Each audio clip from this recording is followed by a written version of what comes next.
Welcome everyone to Depression to Expression. My name is Scott and today we're going to talk about the ketogenic diet challenge I went through for mental health reasons. That's what those 30 days of vlogs were all about. What I was trying to do is experiment and see, does food have an impact on my mood? Now the answer is obviously it does. Obviously it does. But I was looking for ways that the ketogenic diet would increase my energy, overall mood, how I felt in the mornings, and what it did was actually something that I didn't expect. I'm going to talk about 3 things that the ketogenic diet basically cured in 30 days. It's pretty remarkable. And then I'm going to talk about what foods I'm introducing now that I've already introduced and what the effect has been so far. Because if you follow me on Twitter and Instagram and stuff, you know I've been talking about, man, I just want that coffee. I just want a nice old-fashioned plain donut. How about a maple dip? How about a vanilla dip? How about an apple fritter? I was craving some of that stuff, and well, I'm going to tell you what I've introduced and what the effect is. But first, the 3 things. Oh, and also blood test results too. You can check this video out. I was in the hospital because I fell off my bike, and what they do is they take your blood when you're in the hospital, see if everything's a-okay.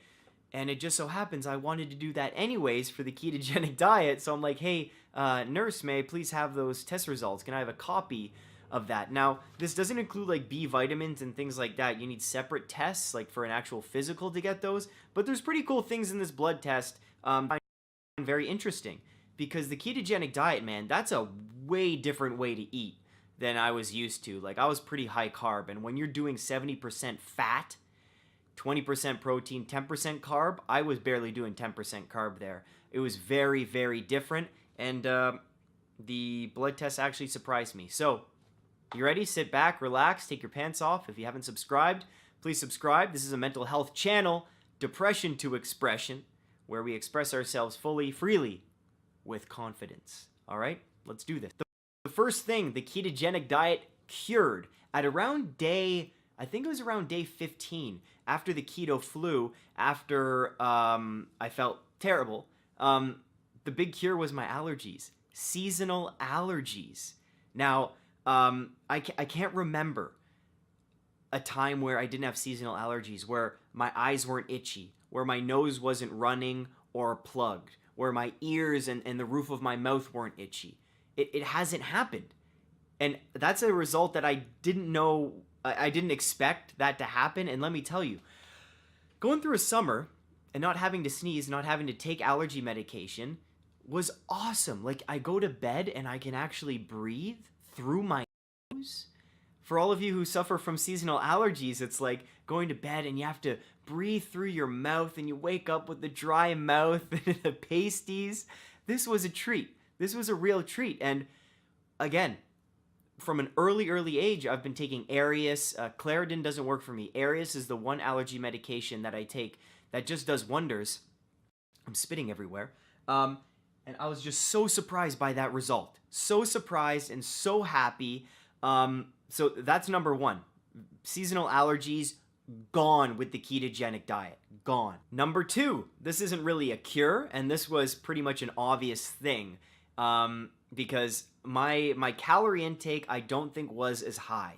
When you go off carbs, as you can see by the vlog, I'm gonna put a link up here where you can see every single vlog I did for the 30 days, and you can see how I'm pissed off at the beginning, going through keto flu. There's times of depression, times of more anxiety, times where I'm just like, this diet's stupid, and then other times where after the keto flu I get used to things, get used to the habit, eating differently, getting used to cooking differently, buying the right vegetables, buying meats, finding them on sale. You get used to the whole thing after just a few weeks.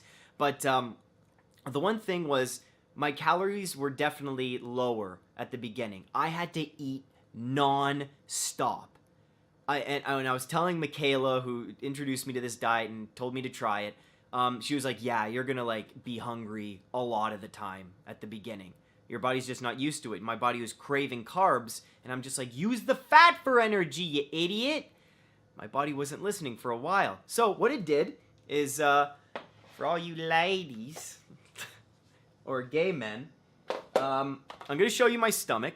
Now, it's nothing serious, okay, but I had a beer belly before the ketogenic diet. Not a beer belly, but I had a kangaroo pouch. I was growing a joey in there. And from the reduced calories, but also you talk to anyone, you reduce carbs, your stomach gets flat, man. It gets flat. So that was what I saw even around week 1. Flatter stomach and no bloating after eating. Huge improvement. Huge improvement. So I just want to show you. Like, that's pretty cool, right? And I'll do a little flex. Like, guys, I haven't done a sit-up in a month. Because that accident bruised my ribs, right? I don't know if you can see that. That's my hip, but that was all bruised. My ribs are still bruised here, so I work out. But look at that, man. That's crazy. Now, if I push out, that's the push out. That's the push out.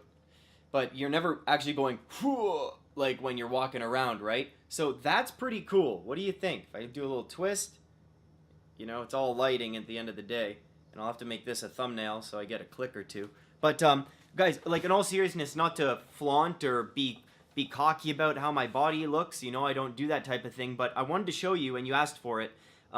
Again, I should have done a before. Thinking if I have any pictures of a before. I probably do. But I did lose 10 pounds on the keto diet. And the 10 pounds was honestly in that stomach area. That's where, you know, women get it in the hips. And men get it right in the bellies, right in the lower abdomen. So that was pretty cool. What do you think? That's pretty cool. So we're at no allergies. That's number 1. Awesome. Number 2, belly fat, gonzo. Number 3, headaches. Headaches. Now here's the tough thing. Here's the tough thing. I got a pillow about a week and a half into the ketogenic diet. A new pillow, a Casper pillow. But I was sleeping at my parents' place. I was sleeping at friends' places. So I had different pillows throughout the month. And I was still getting no headaches in the morning, in the afternoon, night. Never. Never. And let me tell you, I would get headaches often in the morning. Ketogenic diet, no headaches. No headaches. Can you believe that? Now, with these three cures, I'm not advertising any diet. Like, I'm never one to be like, carbs are bad, like, to eliminate this, or go vegan, or go carnivore, or do this and that. I'm just sharing my own experiences here, and with these 3 improvements, that's pretty awesome. That is pretty cool just after 30 days of eating differently. I don't know what the long-term effects of keto are. Well, I'll talk to you about the foods I'm reintroducing, but that's so cool. That is so cool, because usually I'll have a headache in the morning. Just, it feels like inflammation. That's what it feels like. And with the weather too, certain weather, cloudy weather, I don't know, pressures in the air, I'd get headaches. For 30 days, not a headache. Even during the keto flu, not a headache. So that's cool.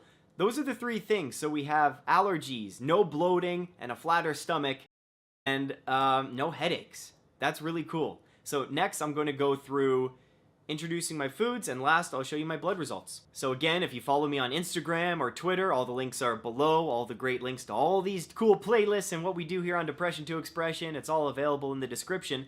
But I was craving donuts. Carb withdrawal is a real thing.